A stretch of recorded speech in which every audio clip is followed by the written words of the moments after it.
Cool. So we are recording. Welcome everybody to use social media to improve customer service and get more referrals. Thank you so much for taking time out of your day and super excited for this webinar. It's dedicated to the auto industry. So we got a lot of different kind of businesses that are here today and who have signed up. Just so you know who you're amongst while you're listening in, we have auto dealerships, auto repair shops, even car washes.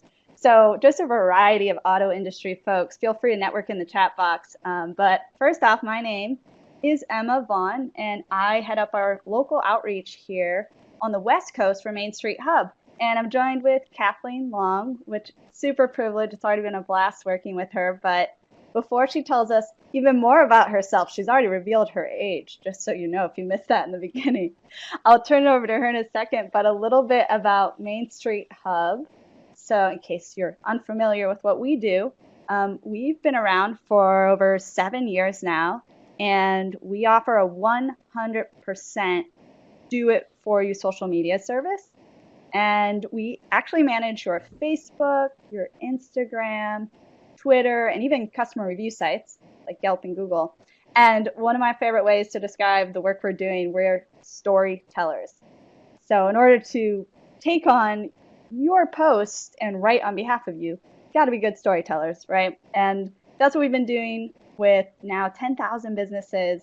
And we capture your unique voice and your brand, and we respond to every single review and comment and wall post and tag on your behalf across all these platforms. So it takes it all off your plate, and you can get back to doing what you love most.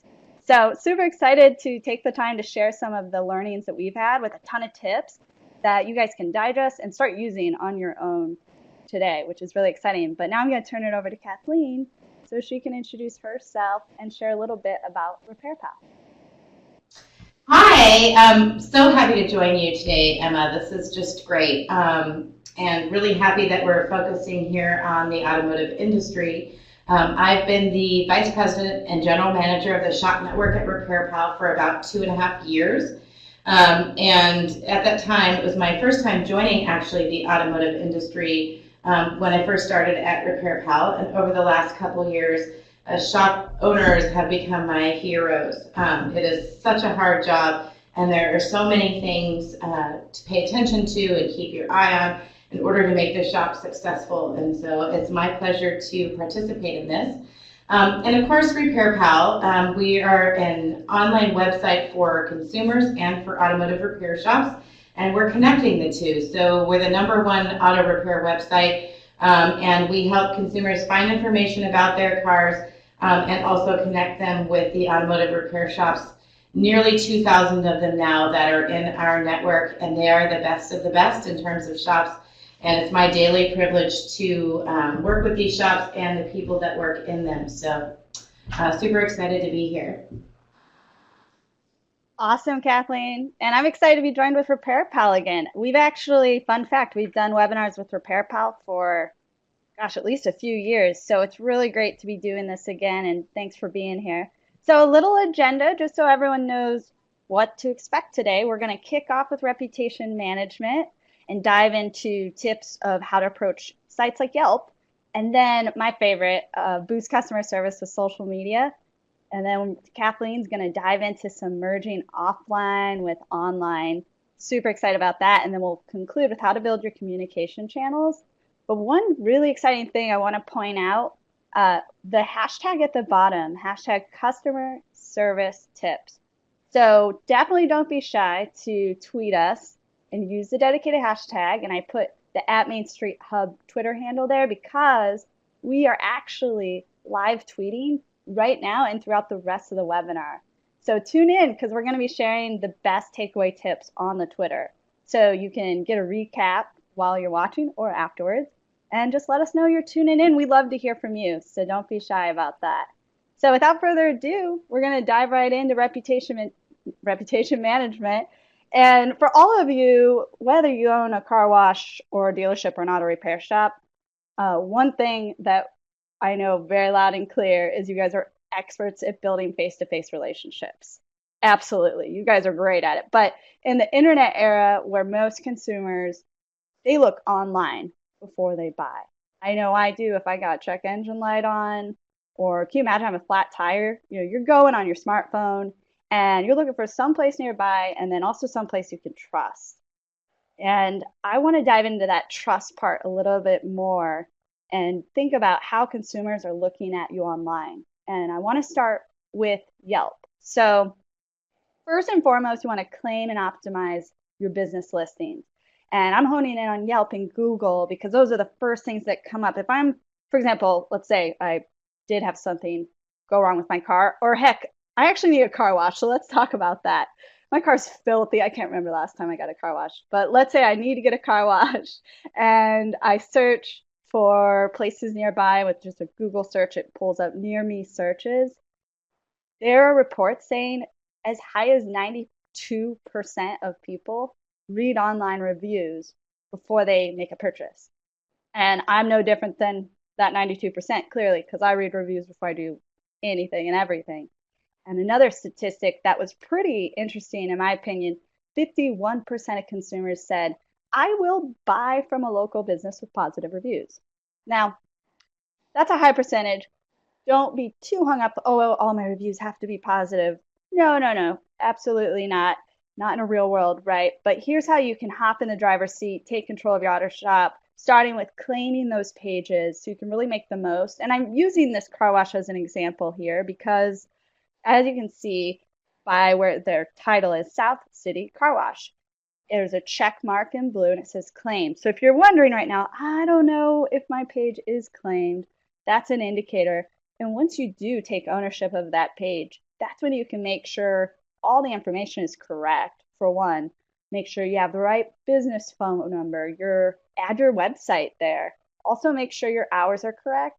I was a little story. I was doing a workshop similar to like what you guys are listening to, very educational. I was doing it in Venice, California. And I said, give me a show of hands. Who in here has a Yelp page? Everyone raised their hand except one gentleman. I go, no way. I was like, what is your business? And I said, oh, I have an art gallery. Sure enough, we look his business up. He is on Yelp and he had a ton of reviews. He had no idea. So I told him the same advice I'm telling you, claim that page and take ownership of it. And then lastly, another really cool thing, add photos. This is something I recommend for all of you in the auto industry. So when I'm deciding, do I want to spend money with you or your competition, I'm clicking to look at the photos as well as your reviews, but also the photos to kind of get a feel for your business and your personality and what it looks like inside. And what I really loved about this car wash, I recommend it for all the auto industry, have a short video clip. So I actually clicked on the video clip for this business here and I watched it through. It was just over a minute long, but in the video, they go through all their services, like a little video clip of they offer buffing and turtle wax high sealant. And they even get into their common area where you wait while your car's getting washed. And they have a complimentary coffee area. I was like, oh, this is amazing. And it's little things like that that's going to put more personality to your page, but it'll also help you to get chosen because it's building trust with potential customers. So that's the first and foremost tip, claim and optimize. Secondly, let your customers know that they can leave reviews. So this is really important because, and I'm not saying solicit them, not saying that at all. Just don't be afraid to ask them to share their experience. And also make it clear within your shop. You could bring it up while your customers like waiting for their payment, you're processing their payment. And you could have decals on your door, like what you see here. I've shared what that looks like of a business, just having a sticker. People love us on Yelp. And then they have the picture on below that one, find us on Yelp, just a little cardboard, little cutout thing that you can get, put that by somewhere maybe in your lobby or where people are waiting for their car. And then also don't forget about the check-in offers. So this is one I came across with Jiffy Lube, and they're encouraging their customers to check in while they're probably waiting for their car to get serviced. And they're offering some cool discounts, like $12 off for this oil change. And it's up to you what you want to do for your offer. But what's really cool about getting your customers to check in on their phone while they're at your business is it helps leave a footprint, It also shows all of their friends where they are right now. So it acts as a referral, which is a big part of this webinar, right? How to get more referrals. So encouraging your customers to do that. And a really fun statistic I read the other day, only 10% of people say they never look at online reviews. Only 10%. So go with the 90%. It's crucial to get your feedback from people who've done business with you. It's going to help you to get chosen. So with that, I'm sure you're definitely thinking, okay, I'm going to be claiming my page, then I'm going to be asking for reviews. Now what? And I'm curious, use the chat box if anyone's already responding to all the reviews. Let us know in the chat. Bonus points. So I'm going to start off with the negative reviews, and I have an example here from someone who clearly had a pretty poor experience. This was at a car wash, and what I love about this particular negative review is it's followed by a comment publicly from the business owner. And you'll notice as you're reading this response from Bob, and again, this is a public response, so everyone just looking at the reviews on this Yelp page, they'll see that the owner's responding. That's a big tip about when it comes to getting good or bad reviews. You want to show everyone else that you're listening and that you're tuned in. So that's where we've seen a huge advantage of a public response versus going privately. But anyways, so to go into this, because there is definitely a strategy here. Trust us, we've written millions of responses now on behalf of our customers. So my takeaway tips from what we've learned, the do's and the don'ts, you'll want to stay positive in your responses and absolutely apologize for mistakes and keep your demeanor really personable and relaxed. And if you're still not sure how to respond or where to start, no sweat. At the end of this webinar, I'm going to offer everyone a one-on-one consultation, and it's complimentary for signing up for the webinar so we can talk about your reviews one-on-one and get real tailored. But lastly, just want to point out, again, you've probably all read it by now, but I love that Bob does the few things I mentioned. He's personable. He uses Maggie's name. He talks about his concern that she specifically mentioned in her review. And then Bob says we want to offer superior washing service while still being environmentally responsible. And it sounds like there's more we can do. I mean, that's such a great way to stick to what you believe in at your car wash and making a commitment to be better. And with that in mind, I want to also cover responding to positive reviews. So it's really tough to get a lot of reviews for business. You know, a lot of businesses tell me that, like, oh man, it's tough getting reviews. It's hard to get testimonials and referrals. And you're right, because for example, Yelp sees 145 million unique visitors every month, but only 1% of those people write reviews. So they're just reading them. So it is tough, but that's why we encourage you to be proactive about asking for feedback. And so absolutely, if you get a glowing review, definitely respond to those as well. I mean, this guy, Sebastian, he went on about how he's a clean freak when it comes to his car. And he goes on about what specifically was dirty on his car and what was wrong with the interior. And then ends with saying, luckily, the folks at South City Car Wash do an excellent job in cleaning your car, and my arm is still there. So he's being funny. Like, if he had to scrub that whole car, his arm would probably fall off. And what I love is when the business responds, Bob even mentions, Sebastian, we're happy to put in the elbow grease to keep your car windows looking great. So it's very good. It's very personable. And also, Bob is super tuned in. If I was looking for a place to go, whether it's a car wash or a repair shop or a dealership, if I see you responding to all your reviews, instantly I think you have good customer service. And studies have shown that's what potential customers think as well. And I love the last part. Bob goes, just curious, but how did you first hear about our place? Another question that you can't ask enough, learning how are people finding you? Where did they first hear about you? So, oh, I found you on the internet. Okay, great, but which site? Oh, I found you on Google, or I found you on Yelp. Then from there, even if you have the time, say, well, what was it about the Yelp that made you choose me? And thank you, by the way.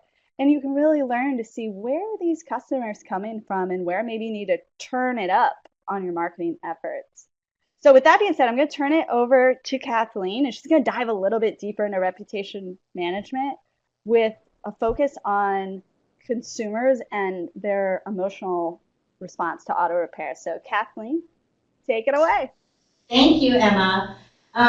So as Emma was saying, really taking charge of your online profiles, and we were talking a little bit about this in the chat on the sidebar too, even if you don't particularly like a given company where you may be listed, or you prefer not to pay them to engage in their paid services, you still want to really control and engage with any place where your shop appears online, because some of your customers or potential customers may be going there.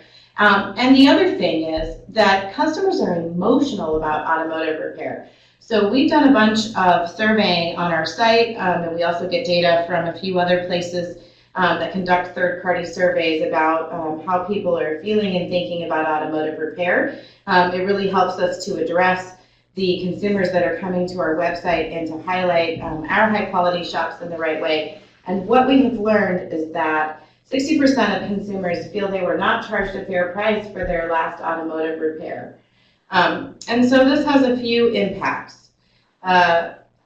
Consumers are very likely to check price when it comes to automotive repair. Why are they checking price? Well, a few things. One, study after study, one just came out in Forbes probably about a month ago, shows that consumers can't afford an unexpected automotive repair. Most people don't have $700, $800 put aside for a major automotive repair. And so they're dipping into their credit cards or taking on some kind of consumer financing in order to pay for these repairs. Getting your car fixed or having it in the shop for an extended period of time means a loss of freedom. So I really, really love my car. Her name is Rita. It's a 2005 Chrysler Crossfire, and she's a very expensive girl. And any time that I am without her for an extended period of time, I do definitely feel that loss of freedom. I'm sitting on the train grumbling, waiting for my car to be done. So one thing that consumers can understand or try to lift the curtain for themselves is on price. So about 45% of consumers are going to check the price of a repair ahead of time. This is an opportunity for the shop to really address the quality that they're bringing to the equation. About 14% are going to check around during the course of a repair. So they're going to go ahead and agree to it, but then they're going to say, but am I paying a fair price? The shop still has an engaged customer, so keeping the customer informed about the repair, what you're doing, why it costs that much, super important. But here's the scary part, 26% are going to check the price of a repair after. This is where you end up getting a negative review. You think everything went well, consumer left with their car still works, and then they go ask Uncle Bob, who's a self-professed expert in automotive repair, and he says, oh, no way, you should have paid that price for that repair, and all of a sudden, whether it's accurate or not, maybe you feel ripped off. And online, of course, increasingly gives people the opportunity to communicate with you or about you online. So the more plugged in you are to that, the more you can turn it into, instead of customers just talking to each other about you, you can actually inject yourself into that conversation and be a part of the dialogue and make sure that people understand the quality and expertise that you're bringing to the table and what that's actually worth. All right, so we've already mentioned that customers are emotional about auto repair, so how do you address them? Keeping your customer involves acknowledgement of how they're feeling, even when they're 100% wrong. And I'll tell you, I've been in customer service. I shared earlier that I'm 41 and actually almost 42 years old. I've been in customer service pretty much my entire career, so over 20 years doing this, and I will tell you, I know for a fact, and nowhere is this more true probably than automotive repair, the customer is not always right. In fact, the customer is often wrong. That is the reason why they need an expert. But acknowledging that where the customer is coming from and how they're thinking and feeling, regardless of whether they're right or wrong, is really important. And it works equally well with customers as it does in your spouse relationship, just that acknowledgement of how people are feeling, as opposed to, needing to impose whether they're right or wrong for the very beginning, helps those kinds of conversations just go so much better. Compassion, and then having options for people to pay for the automotive repair if they can't afford it, acknowledging that this is a major expense and that you appreciate the trust and the money and the cash that they're laying down. Not that you're not worth the cash, however, for many people, it's still an extraordinary expense, as we were discussing before.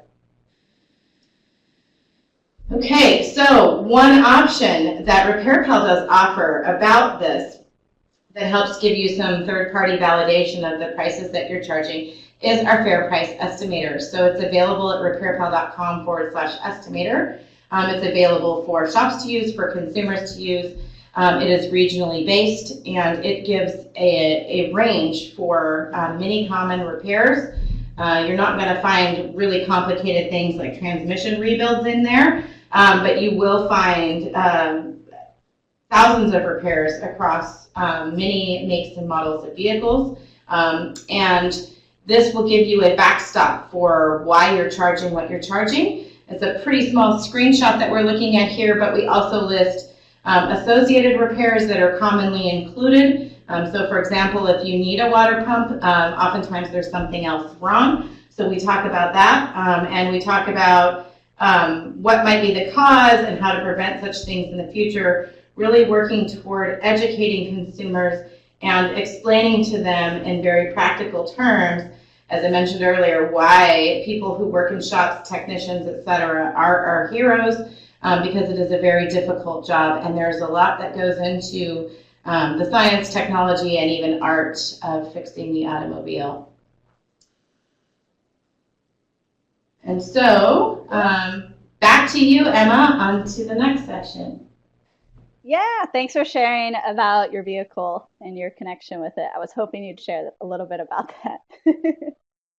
So, with a little bit of, I guess, prepare yourself, we're about to dive into social media. And if you're already using social media, great. But there's ways to be more efficient about how you're using social media. And this is something I do educational seminars up to 3 times a week. And what I've found is a lot of businesses, especially in the auto industry, they know social media is important. Maybe they've been on Facebook for years, but when it comes to how they're using it, it's not really the most efficient with their time, as well as doing as much as it could for their business when it comes to getting more word of mouth. So I want to dive into some examples, but real quick, before I go into actual posts that I think are really, really great examples of the auto industry using social media, I just want to point out that 67% of consumers now utilize networks like Twitter and Facebook specifically for customer service requests. And 33% of consumers even prefer to contact a business using social media rather than a phone call. So skip picking up the phone. They want to check you out online and ask questions there, learn about your services, and also see how your customer service looks. So what does that mean for you guys? It means that each and every message that you're getting on social media, as well as review sites, let's not forget the first part of this webinar.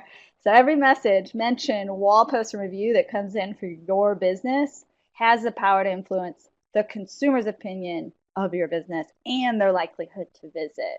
So implementing a social media customer service strategy can truly increase your annual customer satisfaction scores by nearly 20%.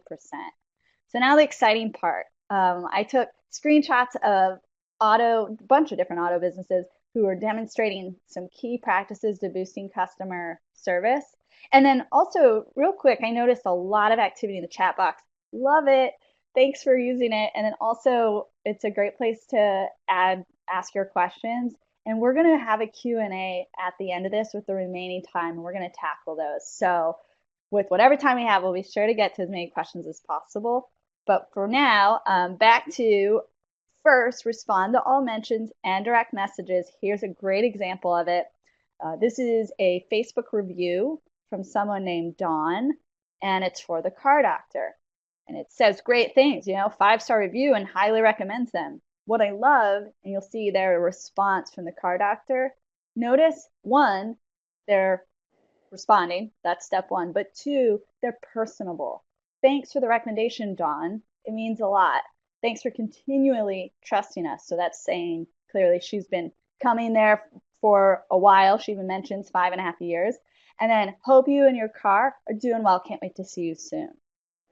Another place where you want to take this tip, the tip being respond to all mentions and direct messages, uh, include it also when people respond to a Facebook post you do. So you want to be posting frequently. And if someone, for example, mentions a comment at the bottom, respond to that too. So the car doctor did this. I love this post. What victory song plays in your head when you hit all green lights on the way to work in the morning? And some people were just immediately saying what they listened to. So, or in their head, Highway Star, We Are the Champions. And the car doctor chimes in, good choices. So it's short and sweet, but again, it's letting them know that you're listening to them and you're engaging with them. And customers who receive that sort of like personal touch and just see you responding truly can help your business in a positive way to have that online interaction. My next tip, say thank you and keep an open line of communication. So here we go. This is a car wash now, and Irene left a 5-star review for this business, went on about how they're just great service, satisfaction guaranteed, and the only place I will go wash our cars. What I love about this, Cool Water Car Wash, says thank you, says it's a treat to know that you've always been happy with our work. Thanks for the support, and until next time. So that until next time, keeping that open line of communication there is really key for your business. And again, just acknowledging the testimonial that you're getting. That's truly going to help to increase the chances of getting more referrals. Because think about it, if I look at your business and I don't see you active on any of your pages, what's the point of putting my activity on it? Whereas if I see you posting frequently on Facebook and sending out tweets and responding to all your Yelp reviews, I know I'm going to be heard. And that it's important to you. So I'm going to jump on over there and give you a great review, or just say, hey, I was at your business today and my car looks great, or I love the new car I got. So definitely keep that open line of communication. It'll truly help merge your online customer service to offline. And then also check out this tweet. This is a tweet from T&T Auto Repair. Your feedback means the world. So they made this pretty simple, kind of sharp too, right? It says Yelp, Google+, Facebook. And what they're doing is they're tweeting, basically they're asking for testimonials, right? So this is a great way to cross-promote people, sending out a tweet or a Facebook post, or heck, an Instagram post. Let them know, Yelp, Google+, Facebook, you want to hear from them, and your reviews mean a lot. So don't forget to remind them, again, keeping that open line of communication, encouraging more comments, messages, mentions, reviews. That's only going to increase your engagement, and will also maximize your reach wherever you are. And as more of your fans and followers engage with your page, you're going to gain exposure. And then lastly, retweet or share positive responses. So here's an amazing thing that you can all start doing today. If you have a review on Google or you have a review on Yelp, spread the love with that review. Hop on over to your Twitter or your Instagram or your Facebook and share that great testimonial about your business. So what I love is M&M Investment. They said, caption this tweet, in the spirit of giving. This was around December, so that's why they said that. In the spirit of giving, we want to give our sincerest thanks to Matthew for leaving us some kind words. And they quote Matthew's Yelp review to that business. I'm curious, use the chat box. Has anyone done this? Has anyone taken a review they received and made a social media post out of it? Let me know. Definitely a great way to get more engagement. And I hope that you guys take those simple 3 tips to boost your customer service. It's also going to, again, help you be more efficient with your time. Awesome, Megan. That's great that you're doing this. It's a great, simple strategy. So with that, I'm going to turn it back over to Kathleen to discuss merging offline with online. So take it away. Thank you. You know, a lot of the shops that I talk to are great at offline service. They're talking with their customers, they're engaging with them, they love the phone. And the trick is to see your online presence as an extension of your offline presence. So online service can be known for quality support, friendly, reliable care, help.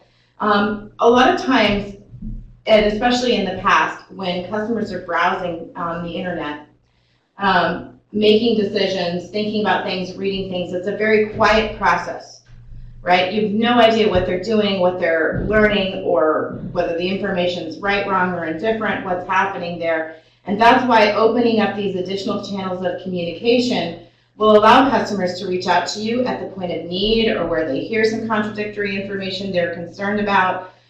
It'll show that you're plugged in and active, and it'll allow you to extend that in-shop service outside of the shop. So RepairPal is one example of this. We have about 4 million unique site visitors every month. And so one of the things that we have to do in order to remain competitive for the shops that we have listed on our site is we have to do continuous testing to learn what are these customers doing, what are they thinking about, why are they coming to our site, what do they want to see from us, because keeping them engaged ultimately means that we'll be able to make a recommendation of those consumers to our repair shops when they need repair. And so we've learned a few things. One, we've learned that sales and service blur when they're online. So I don't know how you guys all feel. Why don't you tell me here in the chat how you feel about sales? Are you comfortable selling your service? Is it something that feels awkward for you?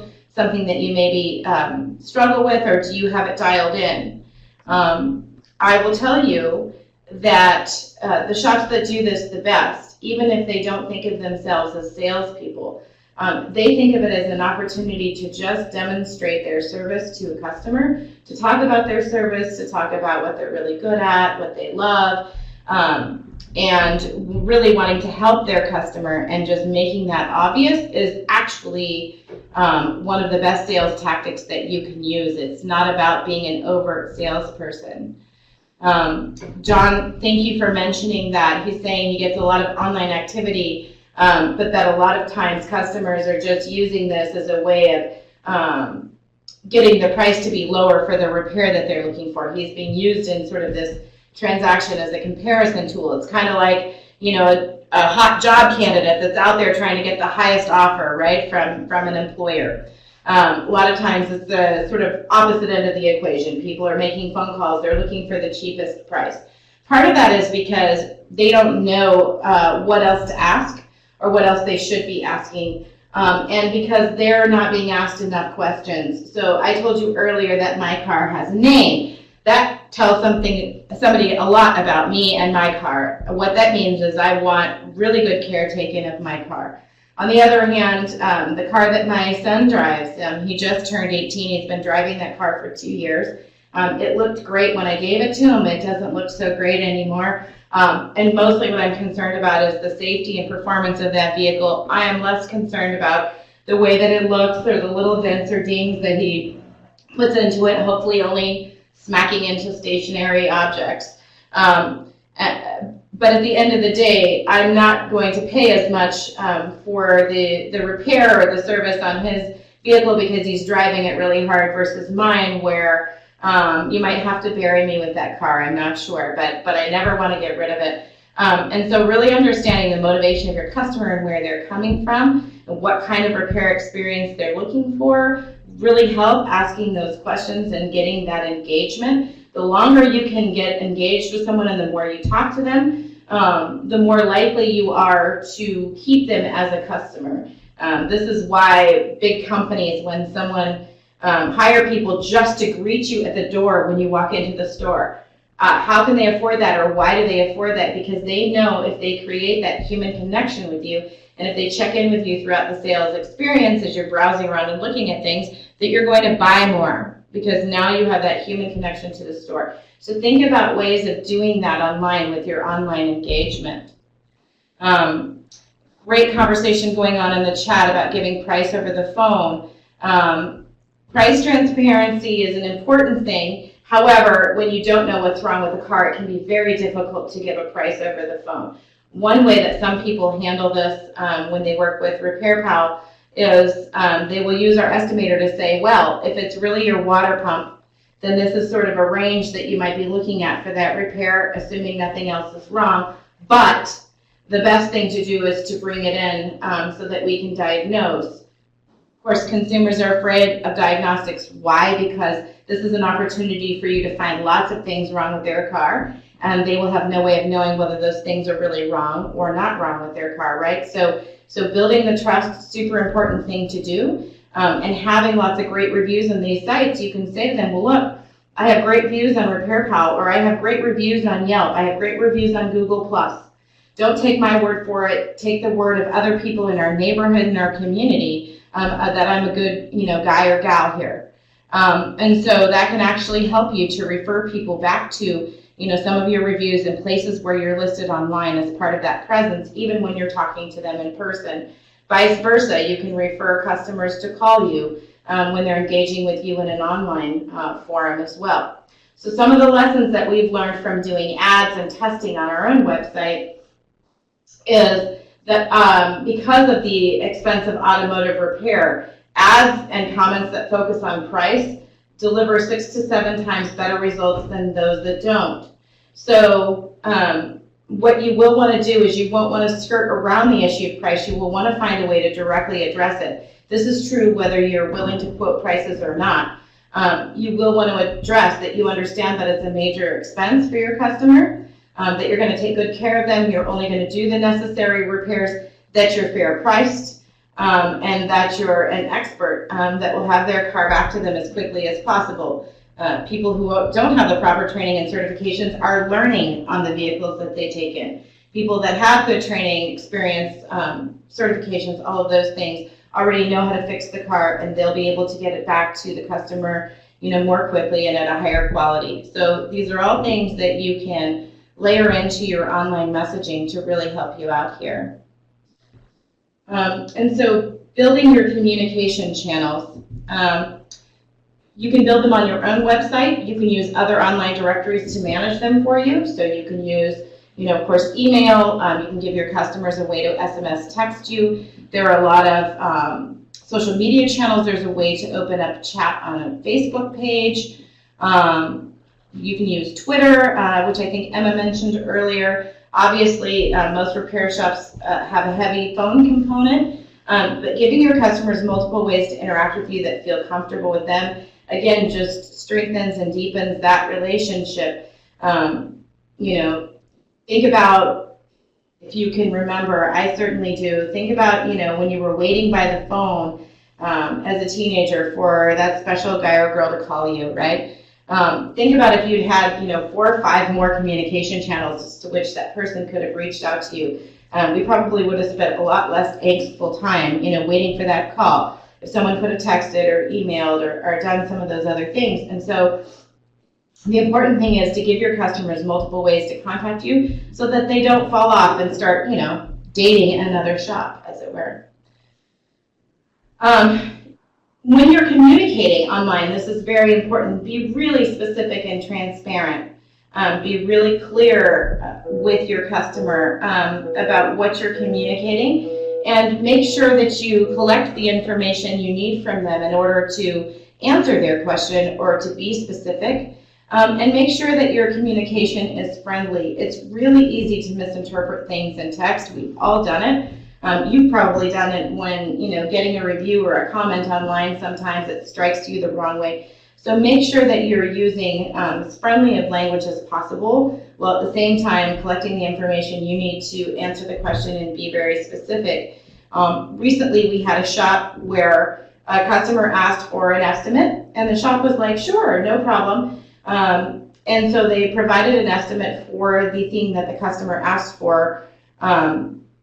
But they also knew that another part would most likely be required in that repair. So actually, the estimate that they provided was for both of the recommended repairs, not just the one the customer had asked about. So then when the customer starts calling other shops, they're looking it up online, they're getting a much lower price from every other shop. So what that customer did, because they had found that shop on RepairPal, is they contacted RepairPal and said, hey, we think this shop that's listed with you is overpriced.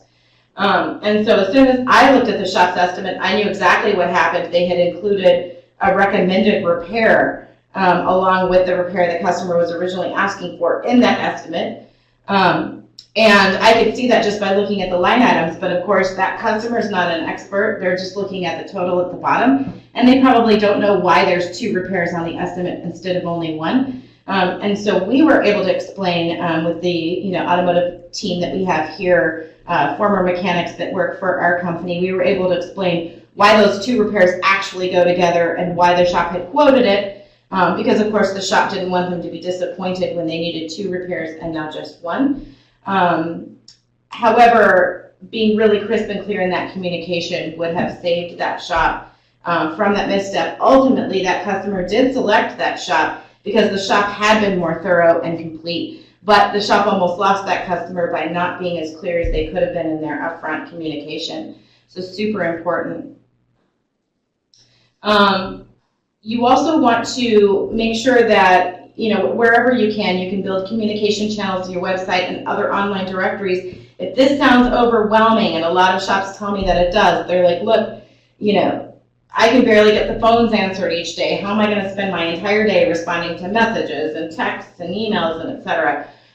You can clear away some of this clutter. You can set up an email box that's just for this online communication. And you can make sure that all the social channels that you're plugged into have that email address listed so that it's all compiled in one spot. That's number 1. Number 2 is that customers that are engaging with you in an online channel don't necessarily need an instant response. Most people don't expect that if they're texting you or they've sent you an inbox message on Facebook or something like this, that you're going to immediately respond the way you would to a phone call. So the great news is that you can actually schedule time to respond to these things.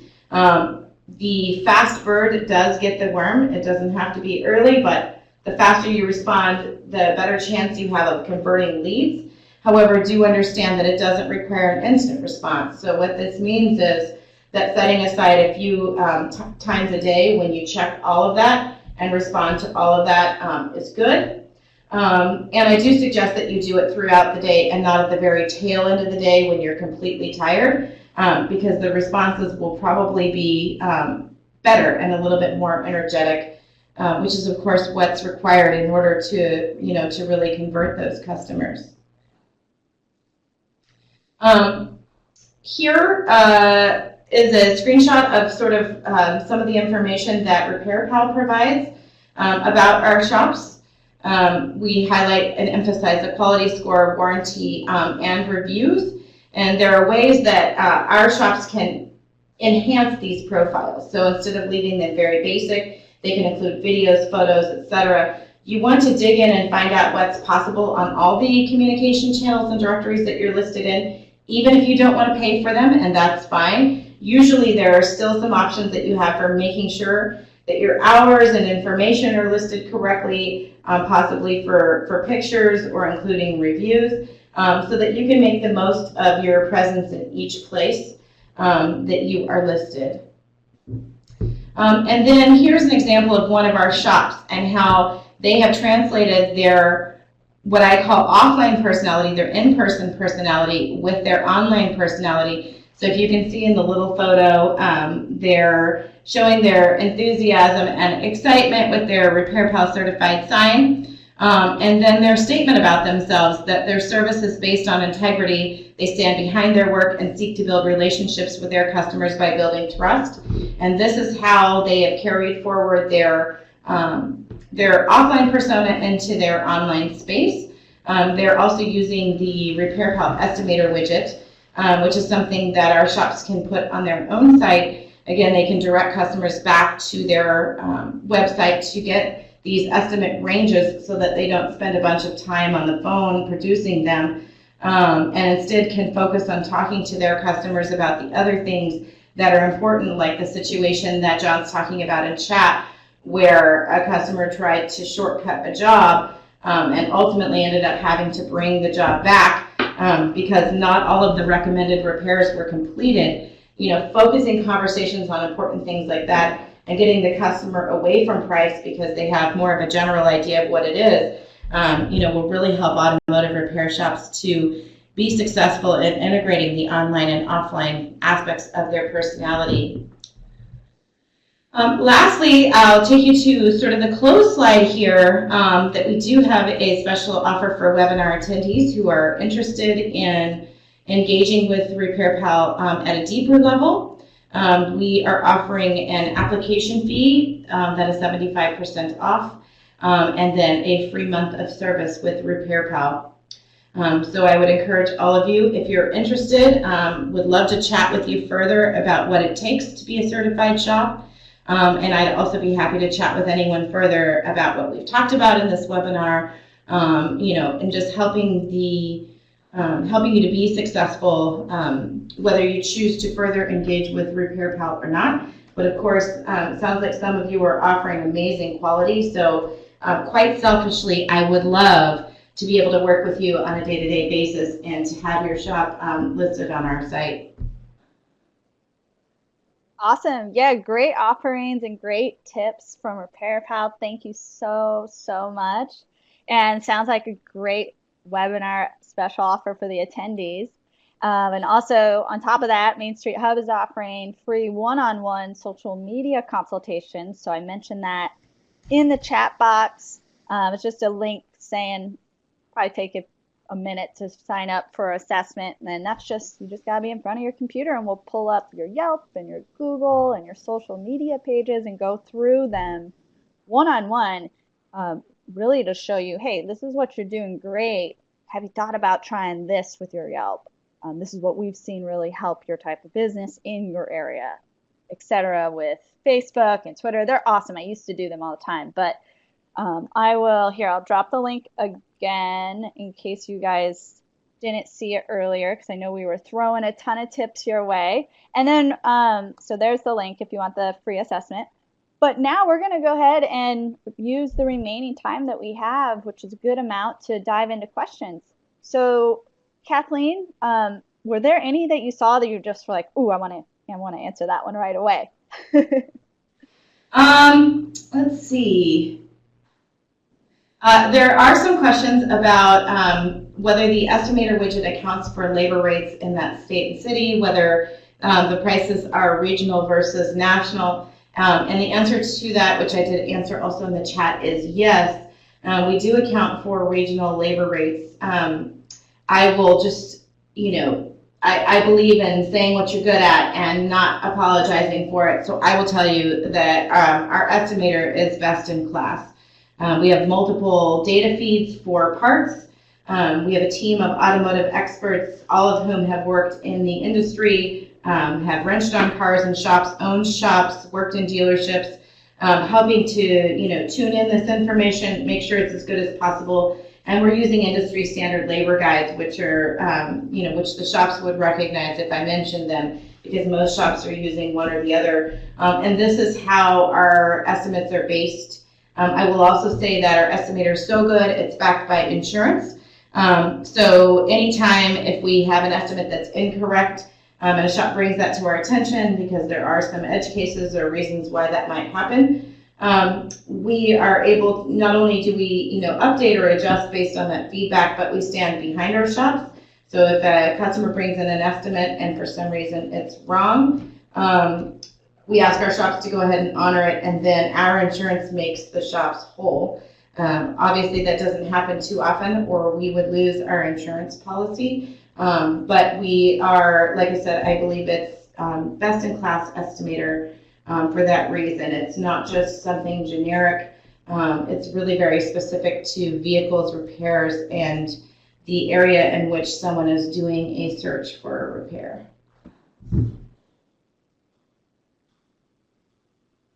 Awesome, great questions.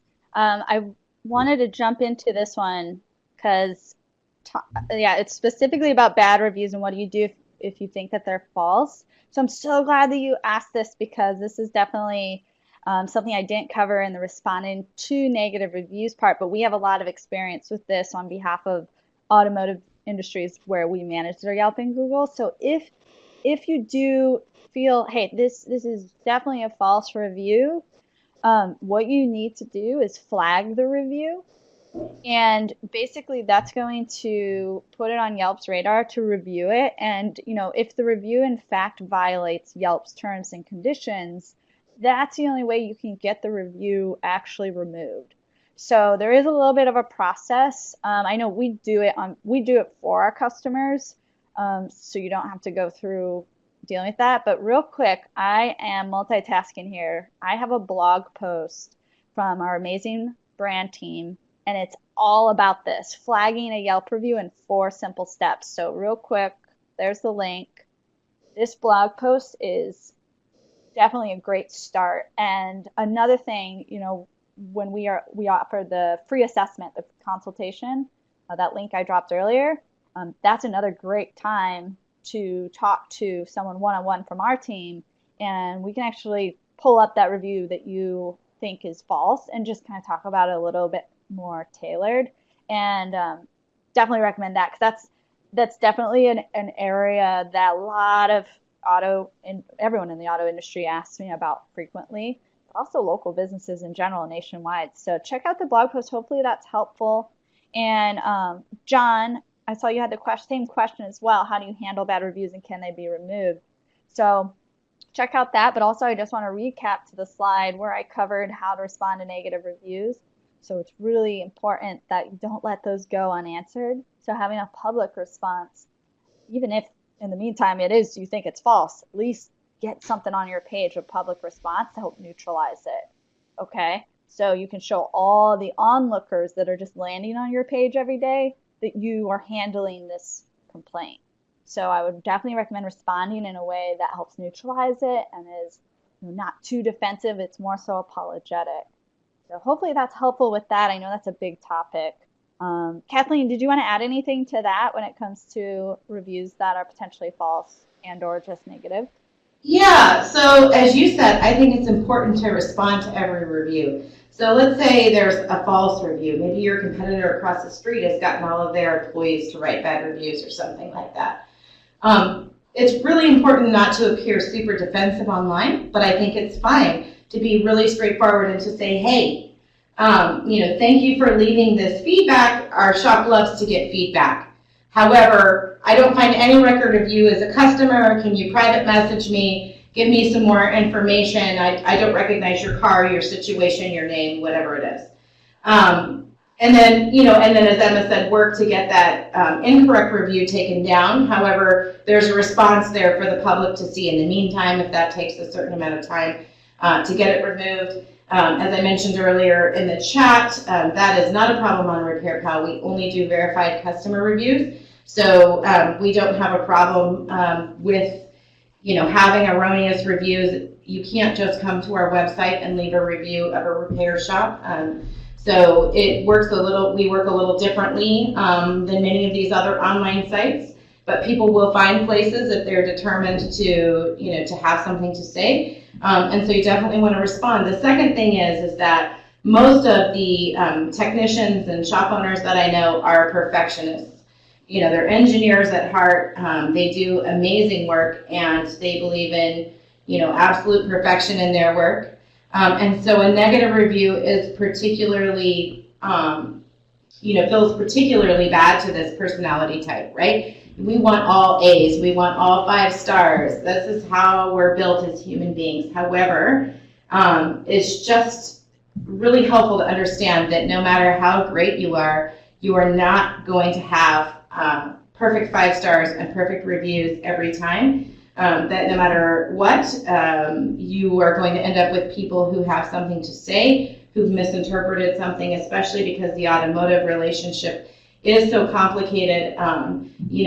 Shop owners have all had the situation where, they'll, replace a heater core or something, and then somebody's taillight goes out and they accuse them of breaking their taillight, right? So, which the two things have nothing to do with each other. However, there are going to be those misperceptions. So making sure that you take that emotion out of it, not getting upset that the customer is wrong, because again, that's why they needed to seek your expertise in the first place. because they don't have the tools, equipment, or know-how to fix their own vehicle. And just making sure that you explain to them and to anybody else who might be reading that review, again, that you are friendly, approachable, knowledgeable, and happy to share that knowledge, and you can correct them in such a way that it doesn't feel really bad. If you think about when you were a kid, the way you wished that your parents had talked to you or explained things to you, that's exactly what you need to do with customers who are misinformed. And as Emma said, if you have screwed up, if your service writer was grumpy that day and didn't treat a customer very well, or if a customer did have a comeback and they weren't happy about it, really owning that apology and saying, hey, I'm sorry, that's not the experience that we wanted you to have, and here's how we're going to make it right, goes a really, really long way. I couldn't have said it better myself. That was awesome. Yeah, so Melissa's asking for a little bit more about tail light, and is it okay to correct the customer in the review, and how do you do that without sounding like you're being rude? I'm happy to go through that example. So let's say you've done something under the hood and the tail light is out, and the customer says, hey, you broke my tail light. I think it's fine to say, hey, here's the work that we did on your car. We actually weren't anywhere near your taillight or, your fuse box or any of that. However, would love for you to bring that in. That's a pretty minor thing for us to fix. We got all kinds of bulbs in stock. Go ahead and bring that car by whenever you want. Here's our hours, and we'll pop that in there and get you back on the road. I think it's fine to correct people. Just don't get, you've got to really read through and make sure that it doesn't sound offensive. There's a difference between sort of providing information and saying, hey, actually, here's how this part of the car works. We'd love for you to have a great experience, and we'd love for you to bring it back, and we'll take care of that for you. Frustrating when a taillight goes out, especially, you could get a ticket, so bring it by soon. And just sounding friendly and open and non-defensive about that while still sharing information, super important. A lot of times what I hear is, well, actually, you're wrong, this, that, and there's no need for, for that sort of thing. It's mostly just about very straightforward, providing information, maintaining a friendly tone, and offering to, to fix it.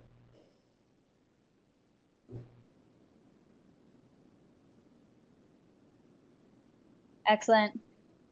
Yeah, and another thing that I was just thinking, I was listening to you explain that, Kathleen. One thing that came up in regards to review sites was asking about advertising and how that looks, and getting calls from Yelp about that. So wanted to address that because that was earlier in the presentation. So advertising definitely has helped a lot of businesses to be found. And one thing I would say is it's still advertising at the end of the day. What's going to get you chosen is word of mouth, and more customers leaving you reviews is word of mouth, and more customers explaining how it was to be at your shop or your business and what they're saying, that's more powerful than an ad. So while some of our customers use us for their reputation management and do advertising, that's great. But again, it comes down to reputation, and reputation is what your customers are saying about you. So I still would say, don't be shy to encourage your customers to leave feedback. And I go to local businesses all the time, almost every day. So, and I would say maybe 1% of the time that local business asking for my feedback. So it's really just an underutilized tool that y'all can be taking advantage of and get ahead of your competition. And it's just simply asking for feedback more often. And so that's something that I would love to do a whole webinar on, and we probably are due to do that, but just wanted to bring that up as a quick takeaway tip. We are nearing the end time here, and so I just wanted to point out, well, first, actually, Kathleen, were there any questions that you wanted to tackle, like one last one before we conclude? Yeah, so Mary had asked about whether our estimator widget directs the customers to call or schedule an appointment.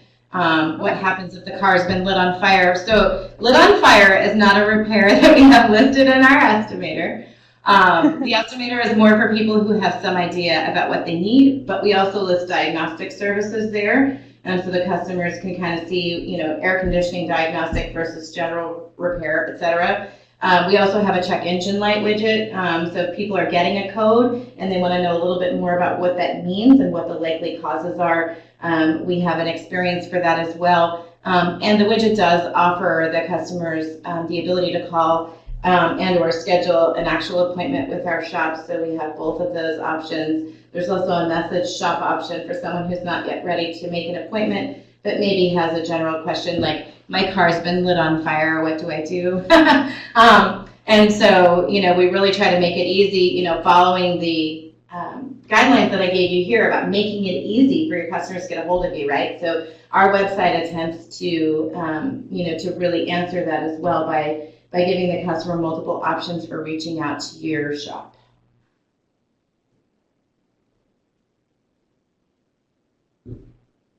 Cool. So just to be mindful of everyone's time, we're going to go ahead and just encourage you guys to reach out to us with any questions that we may have not gotten to today. And our apologies.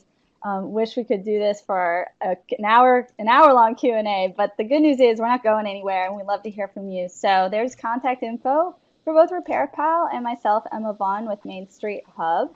And we'll also send a follow-up email to you guys with the link to the recording. And that's another great way to reply back with any questions that might come up later, because you just got a ton of info thrown your way. So sometimes when that happens to me, I don't get questions till the next day. So with that being said, thank you all for your time. Thank you, Kathleen Long, for teaming up with us for this webinar. And we have reached the end. So thank you guys, and enjoy the rest of your day, and keep being local heroes. We love what you do. Bye, Kathleen. Bye. Thanks, Emma. Thanks, everyone. Thank you.